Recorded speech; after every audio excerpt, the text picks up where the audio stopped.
As chair today, as vice president, I call to order the November meeting of the Board of Park Commissioners. Would you please take the roll, Kim? Yes. Les Coyne. Here.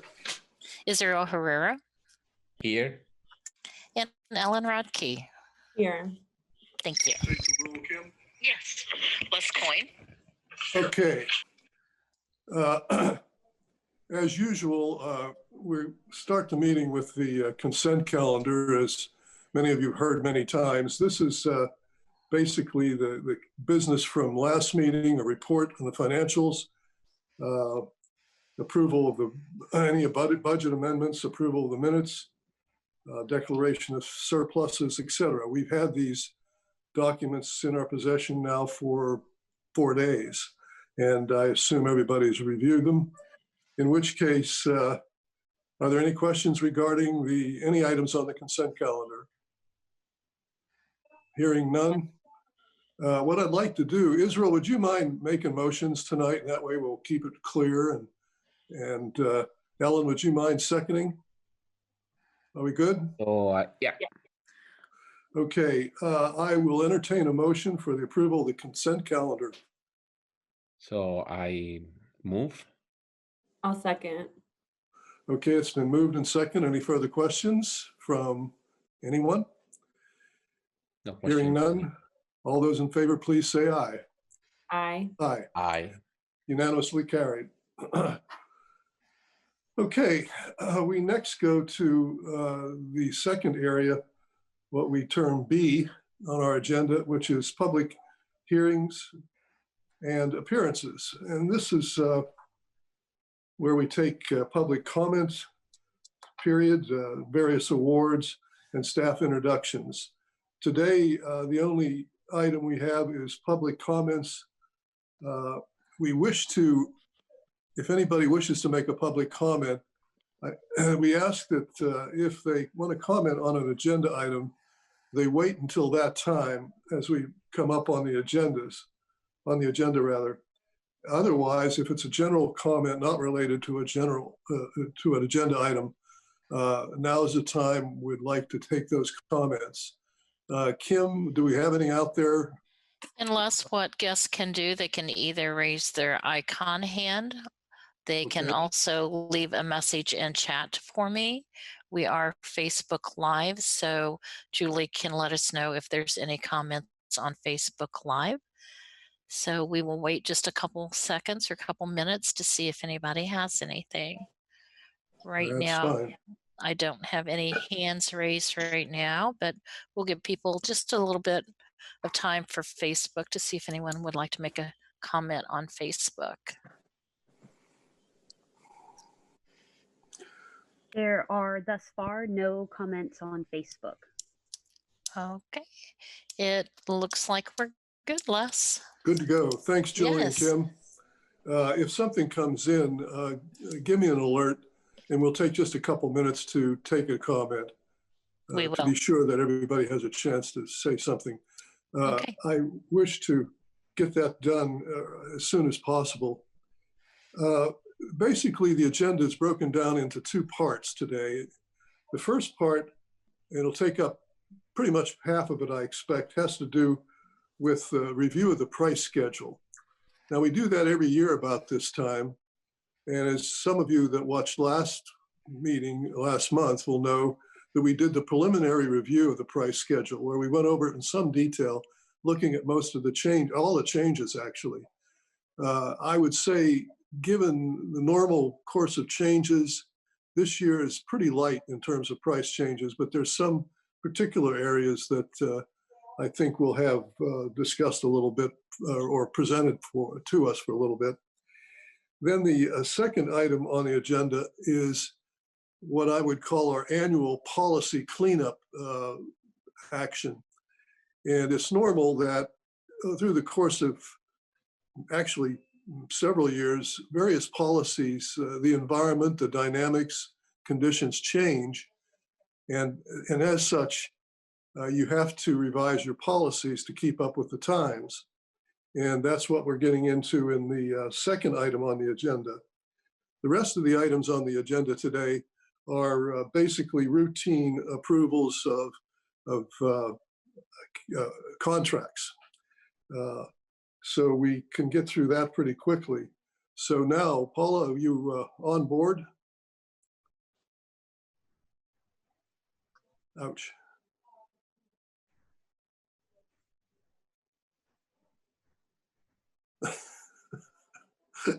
I'm going to be in good shape here if she doesn't come on.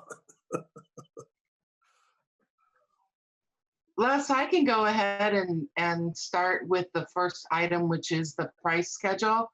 Please If do. that's okay? Yeah, go.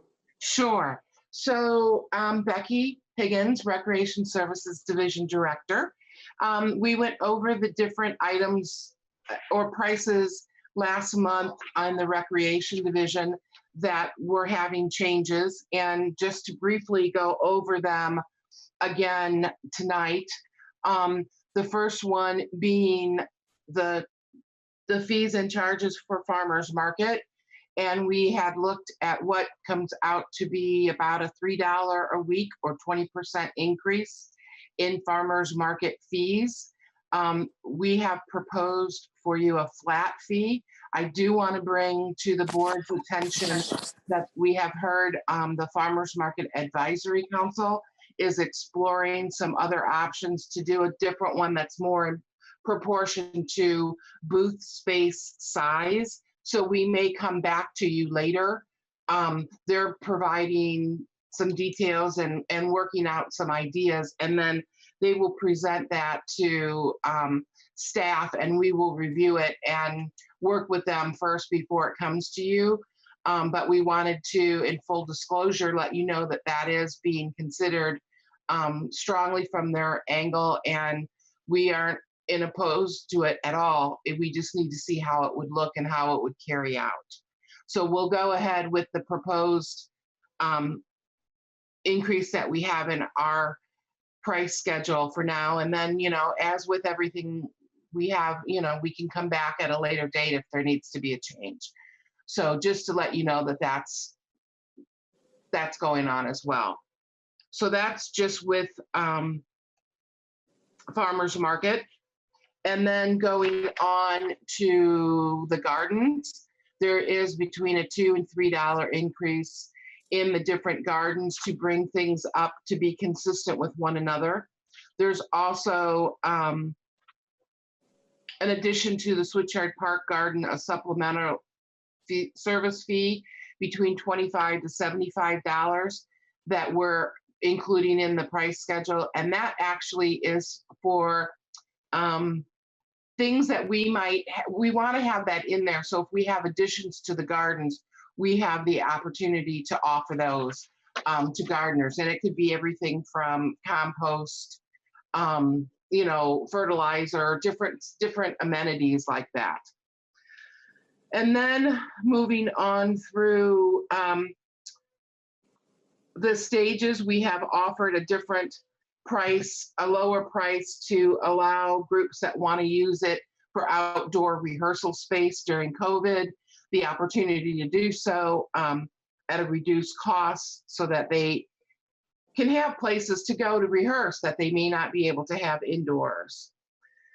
Other than that, we've cleaned up the Switchyard Park, the pavilion charges to be more per half-hour day blocks instead of hourly. And then also removed the Bosque rental because we hadn't had a need for it as of yet. We never know what the future will hold, but as of right now for 2021, that's what we're looking at. And the only other thing is changing up some wording from the fitness in the park permit to the hourly permit, and permits will come to you again in January. That's it for the recreation area. I'm happy to answer any questions, or if you want to wait until the end. Why don't we just sequence by area and ask any questions that way? My memory will serve me better that way. Sure. Any questions for Becky on any of this? I guess we're good to go, Becky. Thank you. Thank you. I don't have Next any item. questions. Thanks. I think John's probably going to be next. Hi, John. Hi, Les and everybody. You can hear me okay? Is that right? Great. Okay. Hey, the only area that we change prices is in the golf, and it's not really across the board. It's sort of intermittent. It's a combination, again, of what's going on locally in the market, what we benchmark and surrounding courses, and what may be going on nationally. As you all know, golf has really struggled for a few years, but quite honestly, COVID, this is the only situation that I can think of that, well, not the only, but the primary one that has been beneficial to golf, because you can be outdoors and it really has helped our business.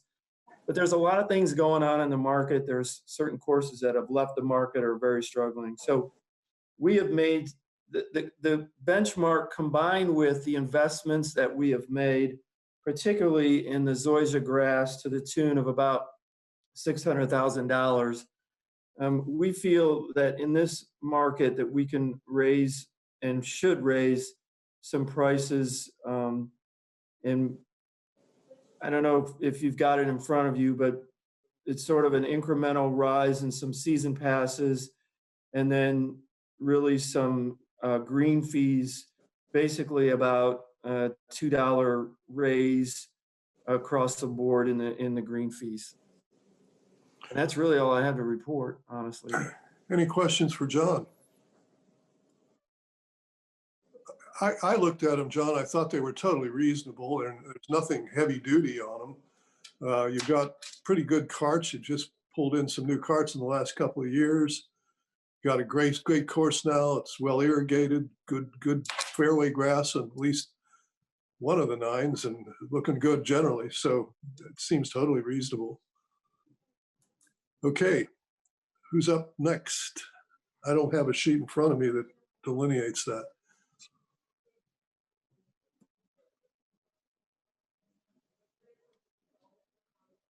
That is all we had, just the two areas tonight, Les. Oh, okay, good. I forgot to deal with one thing when we were in public hearings and appearances, and I want to get that in now.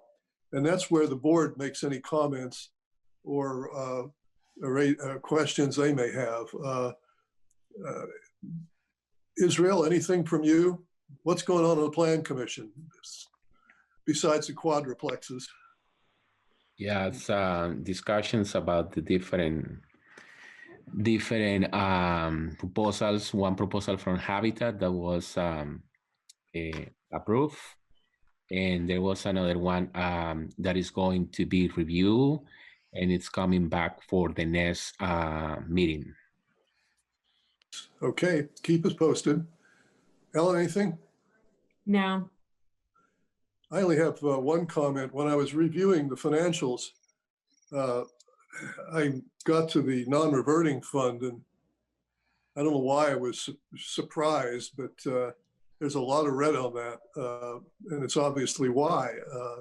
The market hasn't been there for programs or whatever.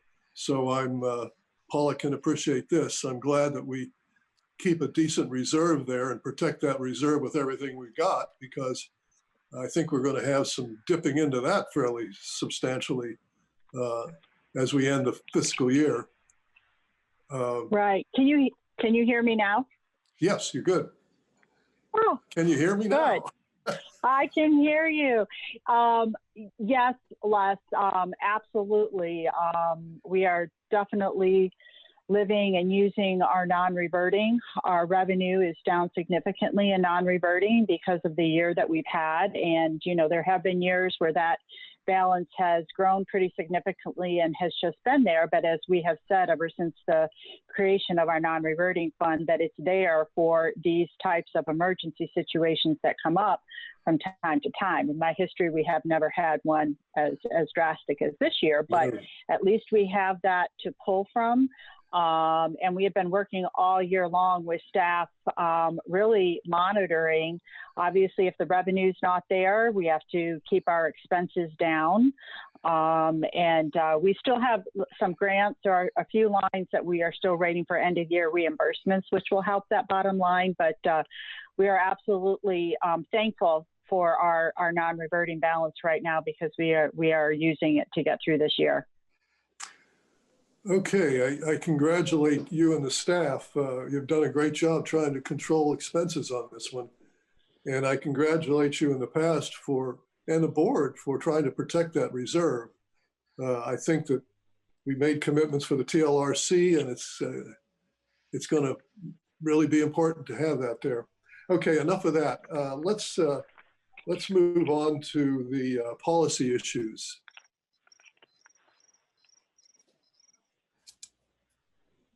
I'm happy to do so. Do we have to approve the price schedule? Oh, yes, we do. It's approval. Thank you. I wondered what I missed.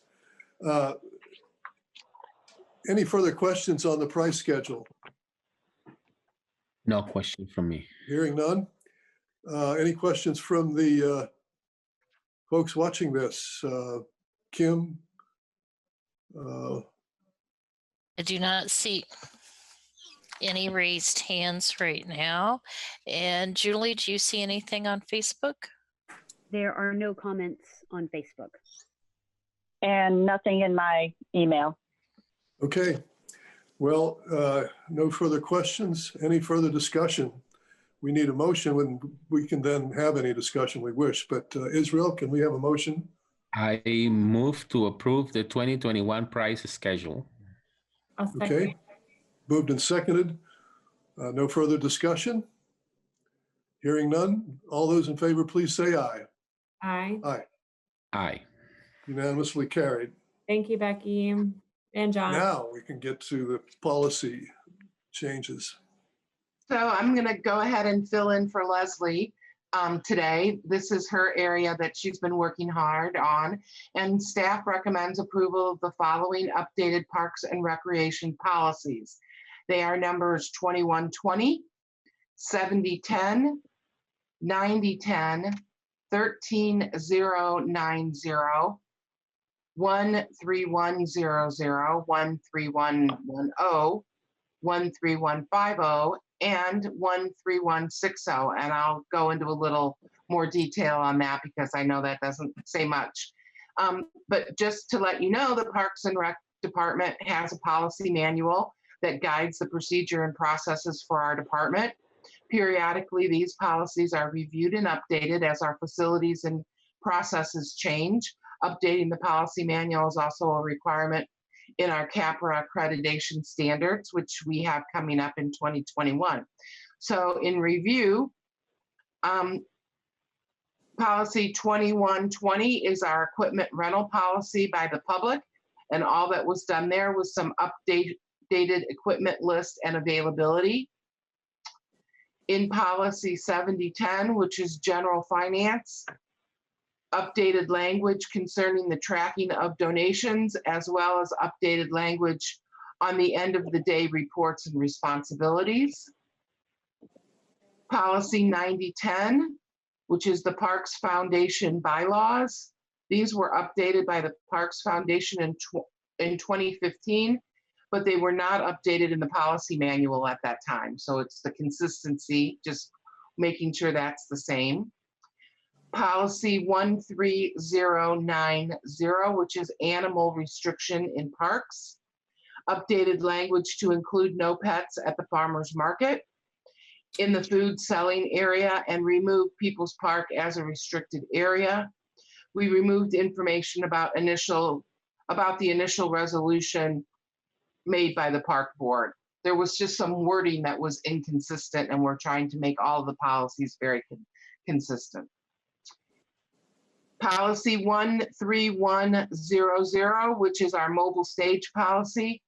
We updated language regarding staff time and staff responsibilities concerning weather decisions and protocols, and updated information concerning firearms at events that just needed to be updated.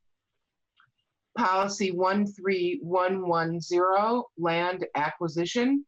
We removed information about the 2002 Community Interest Service because that has interest survey, excuse me, because that has been outdated. Policy 13150, geocaching in parks. We removed language about the development of the resolution. We removed the information about firearms not being allowed in parks. And we updated language concerning prohibited items in parks. And lastly, policy 13160, metal detectors in parks. We removed language about the development of the initial resolution, and we removed the information about firearms not being allowed in parks. We also updated language concerning prohibited items in the park.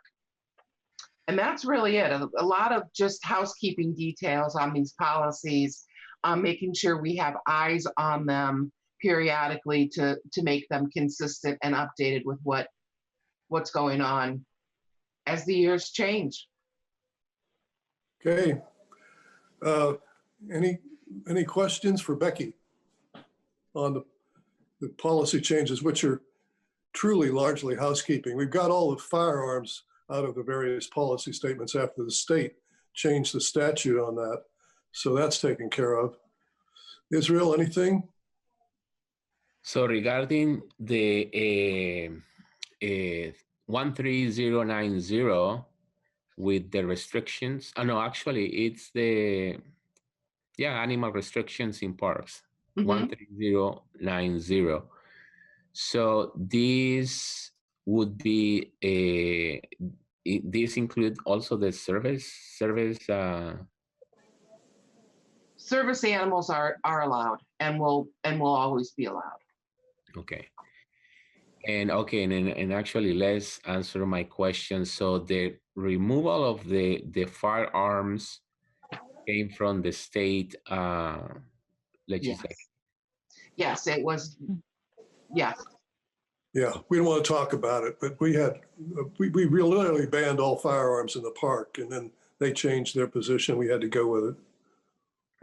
And the other thing is with the updated language concerning prohibited items in parks. That's the only thing that that we mean with updated language with 13150.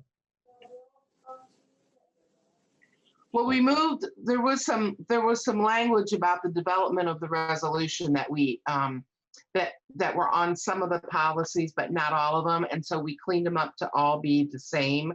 So that's where we removed that. And then we removed information about the firearms and then just updated the language. Yeah. About items prohibited. Mm-hmm. And I think you should have copies. Yeah. In your, yeah. Okay, is that, you're good, Israel? Yeah. Helen? Yeah. You're good? Yes, I'm sorry.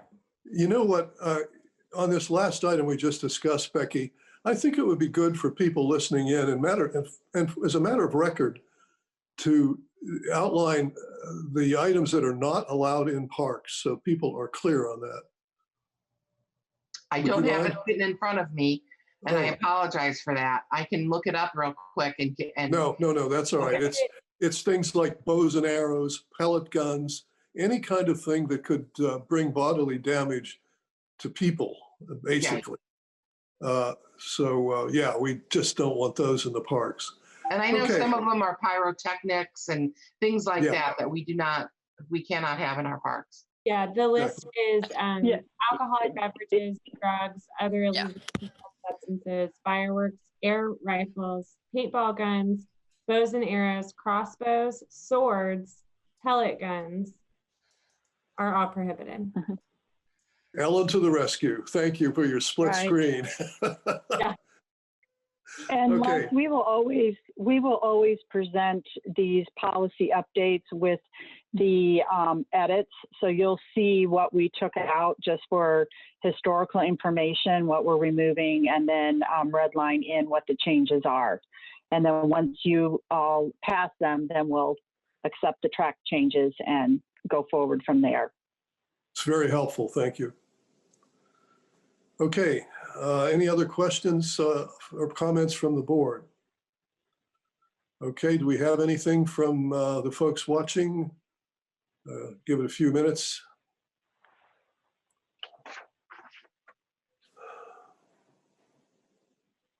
Nothing in my email. No hands raised. Okay, No comments from Facebook. great. Thank you. Okay, hearing no further questions, I would entertain a motion to approve, or whatever. I move to approve the 6 department policies 2020, the policy 9010, policy 13090, policy 13100, policy 13110, and 13150, and finally 13160. Very good, Israel. Thank you.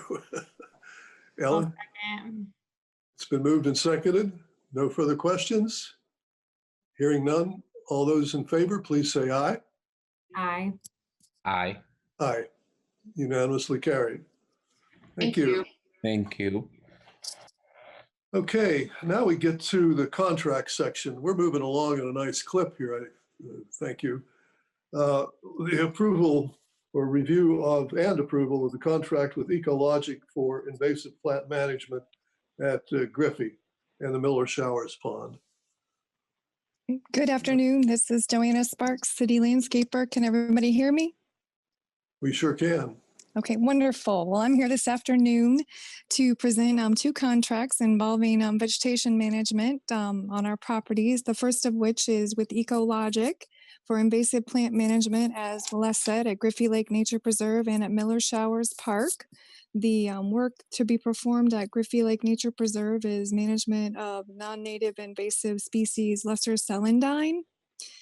And this will be the 3rd year that Ecologic has come to treat this particular pernicious invasive. It's very challenging to remove. So we've been really grateful for their expertise, and we are slowly, we're shrinking the populations and we're keeping it from spreading, which is the major goal. So we've been really happy with our progress there. Staff has been working in conjunction with Ecologic staff on the management of the lesser celandine. And then we have another ongoing project, excuse me, with Ecologic at Miller Showers Park. We would like for them to implement, excuse me, year 3 of the 10-year vegetation management plan, which we worked with them to draft in October of 2018. And they'll be continuing to, excuse me again, to manage invasive vegetation, non-native plants throughout the property, the 9-acre property, as well as removing more turf to install an expansion of the native prairie that's there. It is a 9-acre property, and we are closing in on having over 7 acres of it as fully functional native prairie. So we're really happy about that. Well, excluding the water, of course, which I will talk about with the next contract. But I feel like we're making really great strides there, and we've had a ton of positive public comment on the improvements at Miller Showers this year.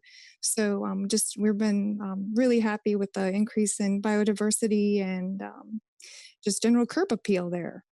So we would very much like to continue our work with Ecologic there next year. Any questions? John?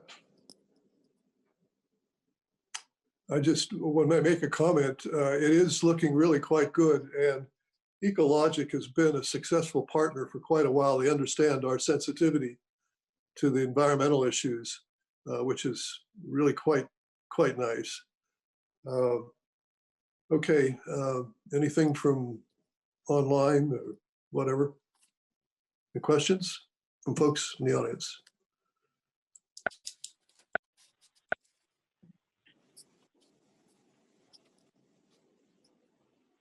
There are no None? raised hands. Okay, Nothing in my email. Well, let's go ahead. No further questions. I'd like to call for a motion. Israel? So I move the approval of the contract with Ecologic for invasive plant management at Griffey Lake Nature Preserve and Miller Showers Park. Thank you. I'll second that. Okay, we have a motion and a second. All those in favor, please say aye. Aye. Aye. Aye, unanimously carried. Okay, we now move on to a second contract with Aquatic Control for pool maintenance at Miller Showers Park. Yep, Joanna Sparks. City Joanna's up Landscaper. again. Yep, here I am. Everybody hear me okay? Good. All right. Well, this would be the second year we would contract with Aquatic Control to manage basically nuisance filamentous algae in the ponds up at Miller Showers. The pools there are designed to hold stormwater from a 170-acre area of downtown Bloomington. So the nutrient input is pretty immense. Thus, we've been struggling with huge algal blooms over the summer each year. So we contracted with Aquatic Control this year to address that situation with really pretty dramatic results. So we would be very happy to continue our relationship with them and keep fighting the algae while we're trying to expand the aquatic plant community to shade out the algae, kind of a twofold plan. So we're looking forward to continual improvement both terrestrially and aquatically at Miller Showers Park. Okay, how about any questions for Joanna? I'll throw in a comment. We know that it's going to be extremely difficult to control the nutrients that drive the blooms, fertilizer from properties and so forth that's in the watershed. But the important thing is the design of that and the purpose of that was to filter the water coming off of that watershed. And it's doing a really good job, but it also leads to the blooms and so forth. So it's a real struggle for Joanna and the folks. And I congratulate them on beginning to get a handle on something that could almost be impossible. Yeah, I agree. Okay. Any further questions from anybody out in the ether? Nothing in my email. No raised hands. Okay. No more questions then from the board or the public. I would entertain a motion. So I move the contract with Aquatic Control for pond maintenance at Miller Showers Park. I'll second the motion. Thank you. It's been moved and seconded that we approve the contract with Aquatic Control for maintenance Miller Showers Park. All in favor, please say aye. Aye. Aye. Unanimously carried. Okay, we Thank now you. move on. Somebody have a question? I just said Okay. thank you very much. Thank you. Now we move on to the C5 contract with J.R. Ellington, tree expert, for removal of Griffey Nature Preserve boathouse tree, I guess. And Rebecca. Yes, hello. Jump Rebecca in. Sl- Natural Resources Coordinator for the city. I'm here to recommend an approval of an agreement with J.R. Ellington to remove 3 trees that are currently in the public right-of-way right around Griffey Boathouse. And unfortunately, these are declining in health and now pose a potential hazard to park users and property. So they need to be removed. Any questions for Rebecca? Sounds pretty obvious. Okay. Any questions in the ether, as I like to say? Nothing in my email. Okay. No raised hands. Kim, No raised hands. You're good. Julie, anything? Nothing on Facebook. Thank you. Okay, I guess we're ready to proceed then with no further questions. I entertain a motion. So I move to approve the contract with J.R. Ellington Tree Expert for tree removal near Griffey Lake Nature Preserve Boathouse. I'll second. Okay, second. It's been moved and seconded. All those in favor, please say aye. Aye. Aye. Let it show that unanimously carried. Okay, you. we now move on to what I would call a general service agreement or a series of agreements for the operation division to draw upon as we proceed through the new year. Barb, you up on this? Where'd Barb go? She's here. She'll just be bringing up her video here in just a second. There she is. There she There is. she is. You're on, Barb. You're Unmute. muted.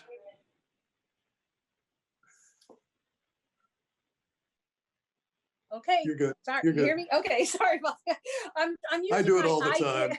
I'm using my iPad for this for the first time, so this is all a little different for me here. Well, not quite exactly the same as the computer. Hi, Barb Dunbar, Operations Coordinator.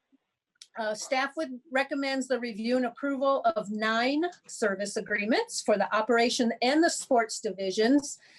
These service agreements will be with the following vendors. So included in the 9, we have Bruce's Welding, just for general fabrication and welding repairs. Cassidy Electrical Contractors, Inc., for general repairs, adjustments, and/or replacement of lighting and electrical components. Harold Fish, Inc., for general repairs and adjustments to various HVAC systems. Indiana Door and Hardware Specialties, Inc., for general repairs, adjustments, and/or replacement of door and window systems. JB Salvage, for the yard waste dumpster services at our operations center. J&S Locksmith Shop, Inc., for general repairs, adjustments to door locks and key cores. Chrisman Enterprises, LLC, which is Roto-Rooter, for snaking and cleaning of drains. Woods Electrical Contractors, Inc., for general repairs, adjustments, and/or replacement of lighting and electrical components. And finally, the Stables Events, which is Izzy's Rentals, for our service and cleaning of our portalets. And basically, all of these services will be provided to the city on an as-needed basis. So it's not like we have a specific contract to do specific work. It's just in case we have any of these services needed that we can't take care of in-house, we will have service agreements with each of these vendors. These are funded through multiple 300 service lines from the operations division of the general fund and multiple 300 service lines from the sports division, general fund, and non-reverting budgets. And I believe next month, John Turnbull will be adding more to this list that will serve both a few more for ops, and most of what he will do is for sports, but there he will have a few more for ops in his list. So that's it. Any questions? Any questions for Barb? No questions. No So, questions. Barb, yeah, thank you for the information. So are all 9 vendors former ones, or is there any new one? Are there any new ones? Yeah. Is that the question? These are, let's see, the only change I made was I added in JB Salvage for Joanna's. Joanna would have had to do it separately for landscaping. I added in the JB Salvage yard waste dumpster. Otherwise, this time last year, I had the same ones on here. Nobody knew. I did drop one that we'd ended up not using it all last year. We didn't need to because we're doing a lot of in-house roofing for small roofing repairs. We are able to accomplish those in-house. And last year we did have Steve's Roofing on here. Perfect. Okay, any comments from the folks watching on Facebook or emails or whatever? No, nothing in my email. Thank you. There's no raised hands. Thank you. Nothing on Facebook. Okay, so we're good to go. Having no further questions, Israel, how about a motion? So how about to approve 9 2021 service agreements for operations division? I move. Okay. I'll second. It's been moved and seconded. All those in favor, please say aye. Aye. Aye. Aye, unanimously carried. Thank you very all. much. Thank you, Barb. Thank Thank you, you. Barb.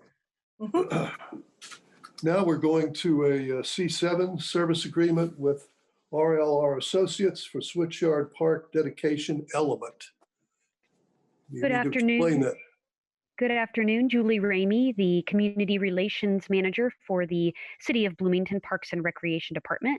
Staff recommends approval of a service agreement with RLR Associates for the creation of a design intent document for the dedication element at Switchyard Park. The cost of these services will come from the Switchyard Park bond funds in an amount not to exceed $3,000.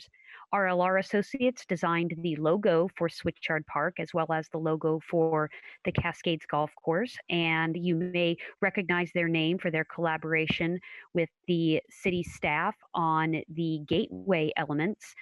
The firm is prepared to create a design document for the dedication element, the design of which is going to be selected by staff for Switchyard Park. This document is going to include all of the details necessary to spec out the design element and to acquire bids or quotes for the fabrication and installation of the design element for the dedication. So when we're talking about a dedication element, it may be familiar as for example, a bronze plaque in a park that has the names of the contractors and the city administration at the time that the facility or the building, or in this case, the park was created. And we felt that Switchyard Park, given its importance to the community, its size and its scope and scale, is deserving of something more dramatic than a simple bronze plaque. And so with a nod to the property's history as a former railroad switchyard, as well as to its natural resources, elements, and its natural beauty, we wanted to do something a little bit more dramatic for the dedication. So this firm is going to help us not only design it, spec it out, but is also going to assist in evaluating bids and in the selection of a firm that can manufacture the final design element. I'm happy to answer any questions for you. Thanks, Julie. Any questions for Julie? I was just curious if we've used them before. We have used RLR Associates on several different occasions. They were responsible not only for, as I mentioned, the logo designs, but also put together an entire trail branding and marketing package just recently. So they have a great grasp on Bloomington as a community and are very responsive, very professional, and have done really, really great work for us. That's great. Thanks. I can second what Julie said. I've been involved with some of that design work, particularly on the logo. And where are they out of, Julie? They're based in Indianapolis. Right. And their prices, I think, are fairly reasonable. We can get some real heavy-duty outfit that will probably double the prices. I shouldn't say that or give them a bad idea to raise, but yeah, they've done good work, best I can see. Okay, my comment, but any further questions? We'll swing to the ether. Anybody out listening to this care to comment? Nothing in my email. No raised hands. Jim, Julie? And there's nothing on Facebook. Okay, then I would graciously accept a motion from my colleague Israel. I move to approve the service agreement with RLR Associates for Switchyard Park dedication element. And I'll second. Thank you. All in favor, please say aye. Aye. Aye. Aye, unanimously carried. Thank you. Well, Thank we're you. really moving along. Now we get to the next to the last item. It's a contract addendum with Designscape Horticultural Services for treatment on city trees. And Erin, you're up on this one. There she is. Hello. So I will clarify that this is an addendum for a 2019 contract. So because of staff turnover, this kind of got held up a little bit. But this is simply to extend that project schedule to allow for that work to be done. And this is with Designscape Horticultural Services to basically do fertilization and fungicidal treatment on some various city trees. These will be focused in the Rose Hill Cemetery, specifically on some oaks in there.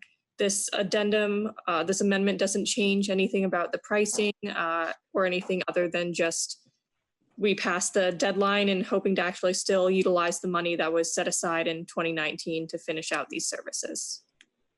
Sounds straightforward. Any questions for Aaron? Hearing none. Any questions out there to the viewers? Nothing in my email. No raised hands. Nothing Julie? from Facebook. Okay. Then I'll call for a motion. So I move to approve the contract addendum with Designscape Horticultural Services for treatment on city trees. I'll second. Thank you. It's been moved and seconded. All those in favor, please say aye. Aye. Aye. Okay, unanimously carried. Aaron's with us again. We're going to still be on trees. Yes. Bluestone tree. Yes. So there is a cluster of trees of concern along the Bloomington Rail Trail, mainly adjacent to some properties and private properties right at the beginning of the trailhead. We have had some failed trees in this location prior and were unable to do this work in-house. So I'm requesting a contract with Bluestone Tree to do removal of approximately 6 trees, including some already precarious trees, a mix of cherries, ashes, to just do these removals so that we get them out before they fall down. And this would be for a total of $4,970.26. How they spec it close, 20 some cents. Okay, any questions for Aaron? No question. Hearing none, let's try the folks out there watching, listening. No questions in my email. No raised hands. A question, Les. For Yeah, Erin. go ahead. So, Erin, so all 6, so the reason for the removal for all 6, it's all 6 are dying and the conditions are pretty bad for all 6. Yes, there are some that likely we will do in-house as well. But if you go out and look, they either are covered in mushrooms, have already had failures occur on the tree. And you do have to take into account if you remove one, how that may impact others as well, because of the way the movement of wind will change in that area. But all 6 of these were listed as potential for failure, and due to the proximity of both the trail and the adjacent property owner's house and fencing, that's why there's 6 right at this spot. Okay. Aaron, why don't you recall how that inventory that was recently done plays into this and how they grade those trees so that we're not shooting blind on this stuff, and we have probably timelines that you can only go so long and neglect some of these trees. Well, I will let you know in this section along the rail trail, we don't have an inventory of these woodland fringe trees. So these specific trees are not included in that inventory. That inventory includes street trees and more kind of specimen trees in our parks, rather than trees that are in these kind of woodland fringe or densely wooded areas. That being said, both myself, one of my crew members, and representatives from vendors went out to take a look and also do kind of that risk evaluation as well. My point in raising that, at least, was to let those folks that are listening know that there's a systematic way of looking at trees in the community, and it's been developed over a lot of years, and it's very sophisticated, which reduces the risk to the folks in the city, I think. Anyway, thanks, Aaron. Okay, let's see, do we need to go out for this one? Yes. Anything coming in? No, nothing in my email. No raised hands. Nothing from Facebook. Okay, thank you. So we're ready for a motion. So I move to approve the contract with Bluestone Tree for tree removal along Bloomington Rail Trail. I'll second. Thank you. I've got a motion and a second. All in favor, please say aye. Aye. Aye. Aye. Unanimously carried. I see Amy's joining us. Thank you, Erin. Thank you.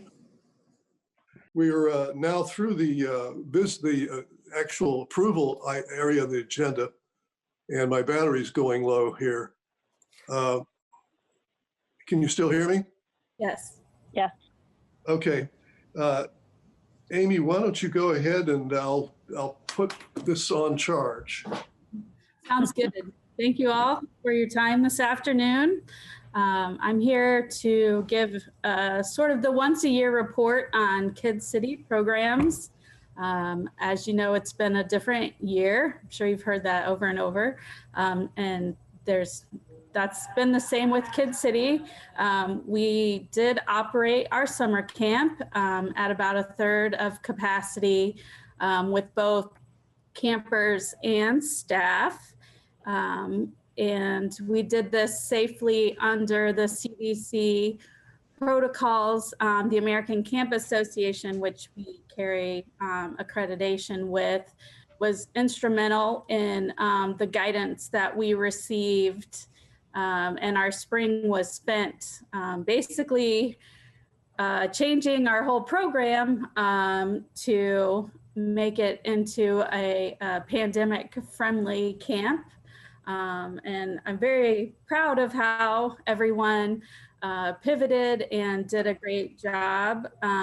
We did run a full 9 weeks, and we had to shorten the hours of the day by an hour to accommodate our lower staffing numbers. It looked very different. Pickup and drop off happened outside. We limited bodies in the building to staff and campers. And that actually went really smoothly. We had a screening process to make sure that campers were well when they came in. Every time they entered the building, they had to wash their hands. Masks were required while inside.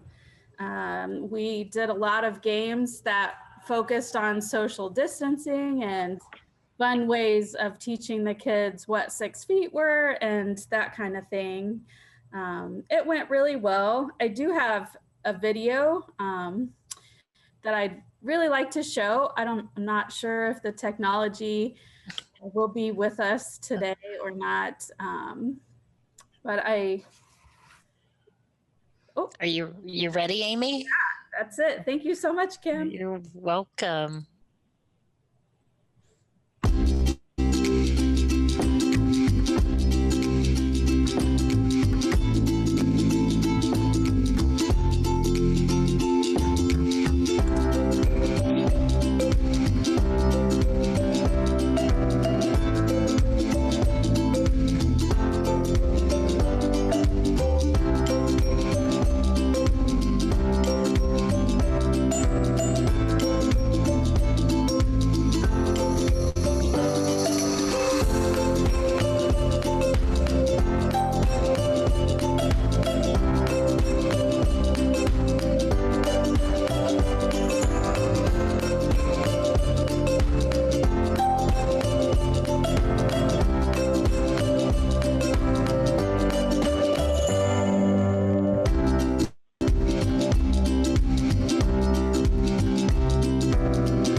Thank you. Yeah, so even though it was a small camp, it was big on fun, and I'm really proud of the staff and how they came together, and grateful to have the kids. And happy to answer any questions. Any questions for us? So these are some plants I found hiking. Hey guys, today we're gonna grow. Hold on, I'm trying to figure out how to stop it.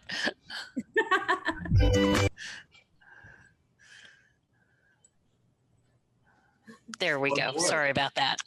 Thank you, Kim. Thank you. You're welcome. Okay. Excellent. Paula, I'm backing up on my phone in case my iPad goes out. So there's a little bit of feedback here. So the timing was perfect right at the end before a lot of the action items were taken care of. Paula, what's up? Well, I want to thank Amy and her staff. That's every time I see that video, it just makes my heart happy that we were able to bring some fun and joy to some kiddos this summer. And it was especially a challenge, but as usual, staff rose to the challenge and did just an excellent job. Amy has continued with break days this semester and is ready to flex and bend as these days go by. But as you can see, it's just a solid program there with protocols and attention to detail, which is awesome. So thank you, Amy, for sharing. All I have is thank you again for your time last Thursday at the work session. That was super helpful to staff working on those projects. We're meeting early in December because it just is going to get crazy with end of year things. So our next park board meeting and the last meeting of the year is December 8th. So we'll be getting packets out to you shortly after the Thanksgiving holiday. And a highlight on the agenda will be the presentation of the 2021-2025 master plan. So that has been under contract since May. It's been a busy several months. Record number of surveys turned in, and we're really like where it's headed. So Jonathan Gills from Troyer Group will be presenting, and I'll be allowing plenty of time for his presentation and also your feedback, and that will be followed up later in the week with a public meeting where he will again go through his presentation, and members of the public can Zoom in and view that presentation and give us some feedback. So quite pleased with how that's progressing. And I think that's it. We're just taking it one day at a time, keeping our staff safe and everyone who's using our facilities and trails and attending programs safe as we move through these days. I'd like to say thanks to you and your staff for the good work on the policy update, and again, the update on the fees. That's a fairly substantial undertaking and looks good. Again, thanks to Amy for the presentation on Kid City. Any comments from my colleagues on the board before we close out? Congratulations. Excellent work. Yeah, keep it up. Yeah. Thank you. Not easy to be continuing to operate. And I mean, I feel like a lot of people are getting kind of tired of the current state of things and it's not going away. And so just all your resiliency and it's been awesome. So, and thank you, Amy, for great presentation. That video warms my heart too. I'm so glad those kids had a place to go that was, you know, safe and fun too. True. If you would indulge me on the Kid City thing, I go back to when that started, and Tommy Ellison was the mayor at the time, and she was very adamant about this program being launched and launched well. And folks like Paula and many others stepped up and made this thing a model for the country. People in the community began to take things for granted that were pretty creative and innovative that were started right here in Bloomington and now copied. And it's one of these programs I wish every kid would have access to. And a lot of the scholarship money goes to children to access this program because it can change their lives and expose them to things they wouldn't see otherwise. Anyway, also I'd like to thank the crew who puts these video Zoom conferences on. They're working well. And if you keep your batteries charged, you're all right. But I'm getting quite used to it, and I think it does work well. So I think with that, I will call us adjourned. Best to all and stay safe.